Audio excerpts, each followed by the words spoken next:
مباراة تونس وسوريا اليوم الاثنين الموافق 1 ديسمبر 2025 1/12/2025 في افتتاحية كأس العرب الجولة الأولى لعام 2025-2026.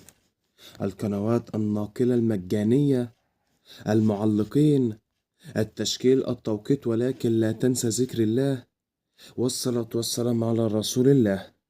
ولا تنسى أيضا تشجيعنا بلايك وإشتراك للاستمرار في الأفضل إن شاء الله. معكم يوسف محمد. توقع نتيجة المباراة أسفل التعليقات. أمامكم التفاصيل الآن. يستضيف استاد أحمد بن علي في قطر مباراة نارية تجمع بين افتتاحية كأس العرب منتخب تونس ومنتخب سوريا مساء اليوم. وقع كلا المنتخبين في المجموعة الأولى مع منتخب قطر ومنتخب فلسطين. يريد كلا المنتخبين الفوز ولا بديل عن ذلك لتحقيق أول 3 نقاط لهم في المجموعة.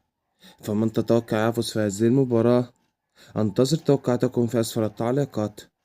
تذاع المباراة حصريا عبر قناة بين سبورت إكسترا 1 بصوت المعلق أحمد البلوشي، قناة الكأس 1 بصوت المعلق خالد الغول وسعود الحريري، قناة أبو ظبي الرياضية 1 بصوت المعلق أحمد الحامد، قناة الكويت الرياضية بصوت المعلق إبراهيم الهيشال، وبقناة دبي الرياضية بصوت المعلق رؤوف خليف، منصة شاشة بصوت المعلق علي دراج، والجزائرية السادسة بصوت المعلق أمين رزاوي.